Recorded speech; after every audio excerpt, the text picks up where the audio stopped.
We have this calendar, it looks quite complex, but basically every month has a particular aspect on each of the days. So the idea is that you have a root day, a flower day, a fruit day, and a leaf day. And so you've got the symbols here. Now today is Friday, and it's a fruit day, which is the best day for tasting wine. A fruit day is when wines are expressive aromatically and when they taste really fruity and blossoming. But tomorrow, don't bother coming tomorrow because the wines will be, it's a root day and the wines will be much less aromatic and much less fruity.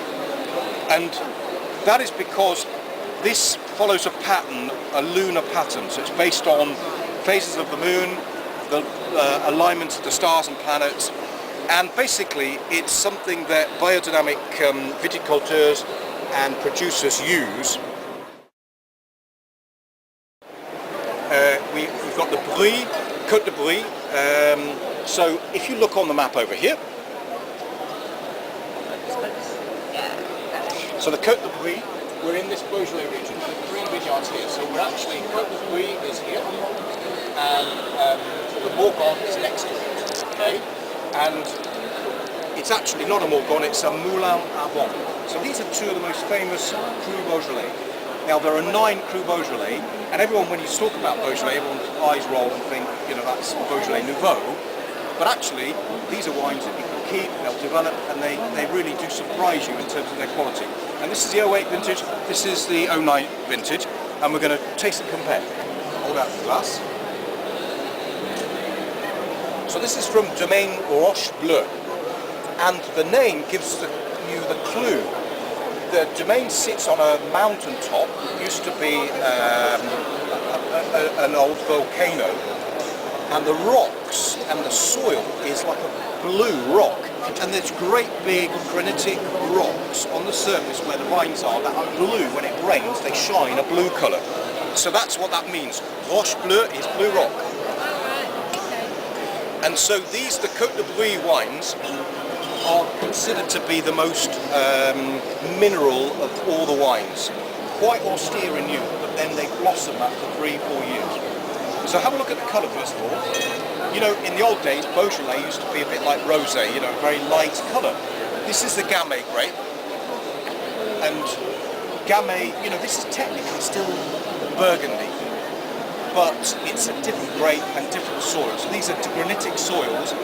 So you can imagine this mountain, it's like you can really see it from a distance, the Brie mountain, and our domain is perched 3/4 way on top, looking down over the valley. And Beaujolais is a gorgeous region. Anyone that's been there, it's really fabulous.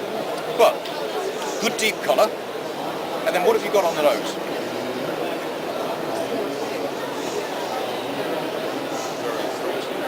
It's quite fruity, but it's, you know, typically, if you're familiar with Beaujolais Nouveau, you get banana, you get cherry and raspberry, all this bright fruit, sometimes a bit over the top. And Beaujolais Nouveau, bubblegum is another characteristic. You get really confection. It's not as intense, exactly, because this is made in a much more traditional way than Beaujolais Nouveau would be made. In a slightly different way.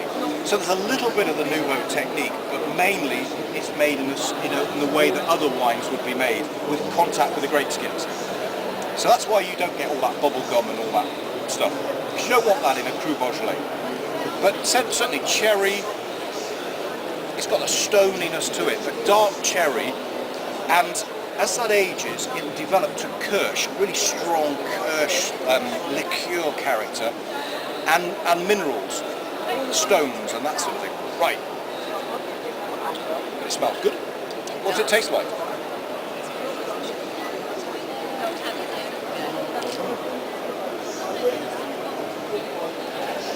Very fresh, very fruity. But tannin, that's interesting because people think Beaujolais is not about tannin and structure. You can feel it inside your mouth.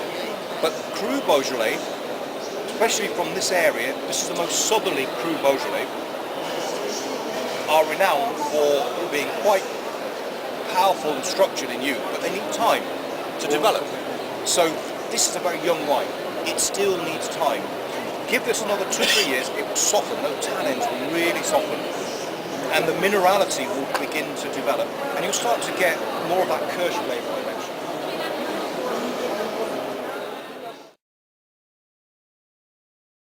A little further north, and it's a Cru Beaujolais that is renowned for, again, for aging, and they have a saying. The Beaujolais people say that it develops very much like Pinot Noir as it gets older. And we have an annual event in Champagne called Cava Verte, when all our vineyards come along, and this year the producer here, Domaine de Colonat, brought some very, very old wine from 1979, Cru Beaujolais, to prove that it's not just about drinking now. You can and I'm telling you, it's stunning. It was one of those wines that I will always remember. 1979, and he might well be, but he only had 10 bottles left. And we got through 2 of them. It was a tasting like this. It's absolutely amazing. Now look at the colour of this. 2009 was one of the great Beaujolais. Look at the colour, and that's classic 2009 in Burgundy. It's almost black, isn't it? Would you believe that Beaujolais could be that sort of colour? Really deep colour, and then what have we got? Anything on the nose? Definitely cherry. Definitely cherry. Yeah, it's slightly sweeter It's a sweet nose than the previous. Morello cherry, yeah. Good spot. And also slightly floral, you know, I often think perhaps violet. A little bit of violet, something there. It smells good. It's very young again, and this will age fantastically. But let's try it. Taste it.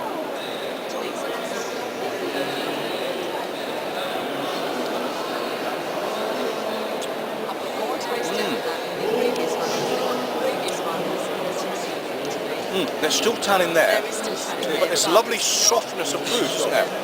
And a creaminess. There's no oak here. That is the vintage 2009, because it's so ripe. You've got much riper grape. 08 was a difficult vintage for the Beaujolais, and you can tell there's an extra ripeness there, and it's a creaminess. It's not so sharp. But give that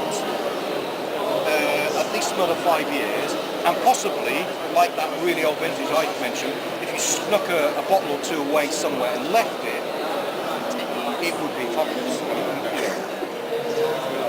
So that gives you an idea, the 2 styles, very different styles, from 2 vineyards that are 20 minutes away. But one has this granitic soil and these blue rocks. The other has pink granite. This is pink granite. And it's not quite like the colour of your... I'm colourblind, so probably not. But they do, again, it's a very sort of pinky colour to the soil. And, that gives the slight characteristic, floral characteristic in Moulin Amont.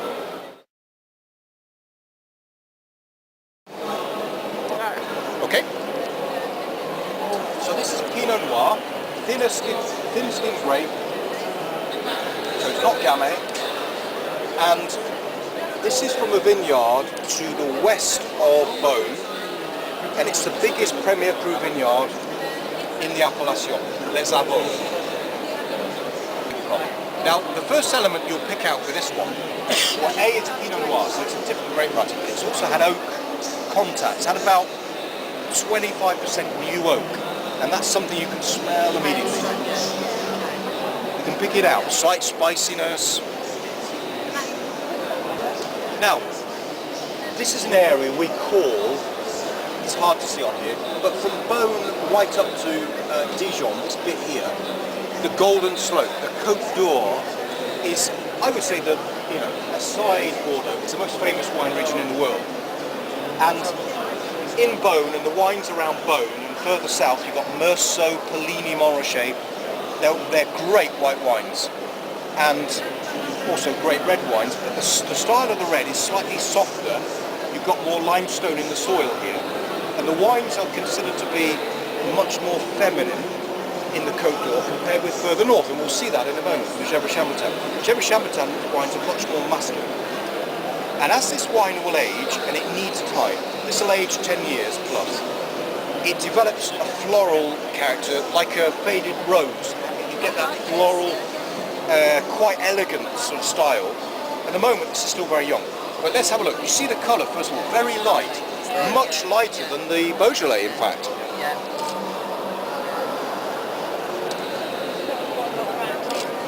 Okay, and then if you swirl and give it a good swirl and open it up, the thing you get first of all is that slight toastiness.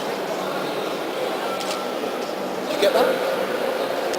When I say 20% UO, that means if they have 10 barrels with this wine in, a fifth of them will be brand new barrels. The rest will be used, 1 year filled. And the new barrels will be toasted inside when they're made, and they impart a toastiness to the character of the wine, and you can just pick that out. Some wines, particularly in Bordeaux, which are made from Cabernet. Cabernet is a big, strong, ripe, big, strong grape. It can take a lot more oak than Pinot Noir. So you tend to find more oak, more new oak, and you tend to find the toastiness is more apparent. So it's a bit like burnt toast, literally, that sort of character on the wine. Here it's quite subtle, and it would be a light toast rather than a heavy toast. And that's in the barrel making.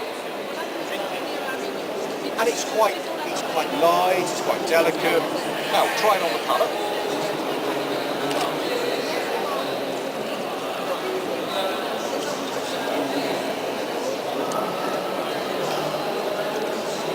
It's very fresh. Salt, there's a bit of tannin there as well. And then just taste the finish. It's a lovely creaminess. Soft creaminess and spiciness in the finish. This is a wine, very young. Premier Cru is a high standard. It's a wine that needs time. So this is 2007. It wasn't a great Burgundy vintage. It was a good vintage, a solid vintage, not great. This needs to be, it needs another 3-4 years to open out. And the hint is there in the finish. It's got a lovely finish. But I would say that the initial, what we call the entry, is a bit fresh and acidic. It needs a bit of time. Now go north towards Dijon. We call that the Côte de Nuit, and that produces wines almost exclusively red. So Clos de Fugio, Chambon Musigny, Gevrey Chambertin, all great names. These are wines that are quite muscular, dark cherry, black fruits, typical. So let's see, this is Gevrey Chambertin. Now there are 9 Grand Crus in Gevrey Chambertin, very top vineyards. The most famous of all is just simply called Chambertin. And it's probably one of the most famous vineyards in the world. And you have to be a millionaire to be able to afford the wine. Now, this is from a vineyard called Ensange, made exclusively for us. And it's a tiny plot. And Ensange means in a dream. Sorry again, it's splashed, but Gevrey Chambertin. So the first thing you'll note is it's deeper, darker colour, isn't it? And that's primarily because these are old vines. These are 45-year-old vines plus. And old vines produce much less grapes, but what they do produce are smaller, more concentrated. So they give a lot more structure and tannin. This has had about 30% UO, about 10% more UO than the previous wine, because it can handle it. And this is a wine you'd keep for generally about 10 years. So have we got any? And I think you can pick out more oak on this one, on the nose. It's quite spicy, isn't it?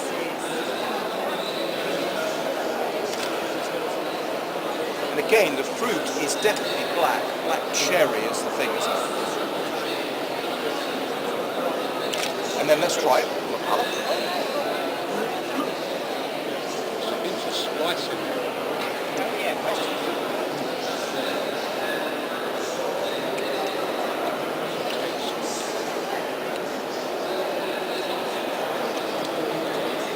more fruit there and more oak influence.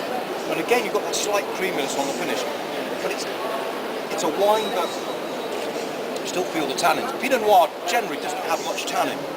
But from the Côte de Nuits, the wines do have a lot more tannin. And to my mind, it's a wine that needs more time. We're committed infanticide. We're drinking it too young.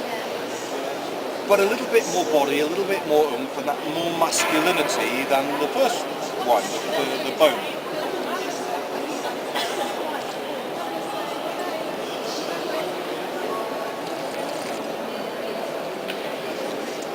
If you're drinking that now,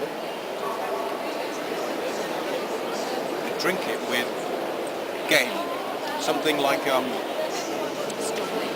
strong meat, venison, strong sauces, and particularly as it ages, you'd pick out, you get mushrooms, you use mushrooms and even truffle and things like that give you the earthiness and spiciness that this will develop with time. And very old Gevrey Chambertin, the classic, is to have well-hung, pheasant, game, hare, all those things. That's what the French would have. And if you talk to Christine and say, okay, what would you have with your bone, or your even your Gevrey Chambertin, she would talk about boar, wild boar, which they eat a lot of over there. If you can get it over here, then you've done well. But you see, often when you're tasting wine, and part of my job is to help with the blending, sometimes it's not that pleasant. You're drinking wines that you know are too young, and they give you that tannin and acidity. So what you're thinking about is how that's going to be in 2-3 years' time. So you're always looking ahead. And a lot of wines are for drinking now, and a lot of wines are for drinking in the future. And this is a wine definitely for the future.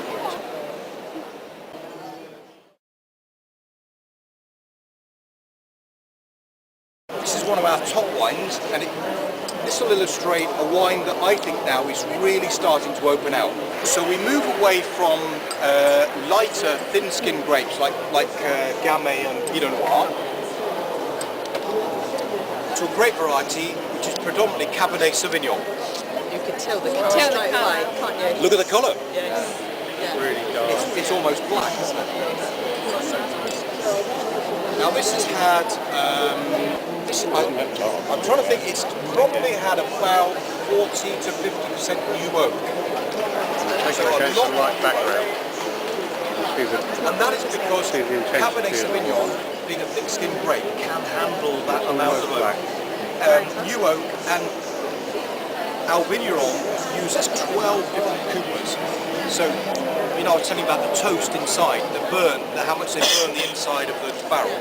Some of the barrels will be heavy toast, and some will be light or no toast at all. And then we blend it together. Part of my job with him is to blend all those different barrels, and we literally take a sample out of each barrel, put it into a glass, and then we taste each one on its own, 12 different samples, and then we start to do the blending and try and create something that's better. So that is, where's my ego, my filmmaker? So this is Margaux. And one could argue probably one of the most famous appellations in the world, and that's based over here, Margaux. Other great names here, Saint-Julien, Pauillac, and Saint-Estèphe. Sorry. So swirl, well, look at the colour, deep dark. This has had 6 to 7 years of aging.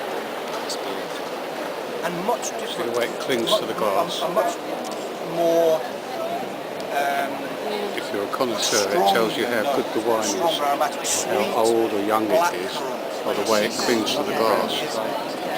And that is classic It's Cabernet. the meniscus curve. 70% Cabernet.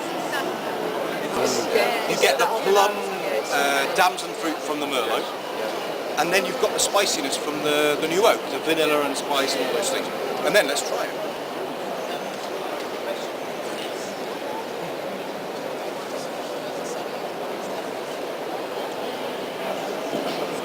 Still a lot of tannin, feel it inside the mouth, but lots of fruit. And this is more sort of alongside the Cassis Black Currant. You've got sort of like tobacco-y and cedar. It's, classic sort of left bank style. And 2004 was a classic vintage, not great, not bad, it was in the middle, and this is just starting to show well now. And something I always say to people that collect wine is that you taste a wine at your vineyard, and you get really excited about it, and you buy loads, you take it home, and 6 months later you try it, and you think, yeah, it's not, and you start to worry, I bought, £2,000 worth of this, and I'm a bit worried. But wines evolve like this over time. They're like humans as they develop, and you can go through periods. I've tasted this wine as it's evolved, and the times when I thought kind of particularly like that, it's closed, it's tight, it's ungenerous, but then it starts to open out. And our 05 we tasted from a great vintage about 2 weeks ago. It's going through that really awkward stage. It's not that attractive. It's quite dry in the mouth. It's not very floral, but I know in 2 or 3 years' time that will really blossom. So sometimes just bear that in mind when you're trying wines. They do go through that phase. I would particularly say this is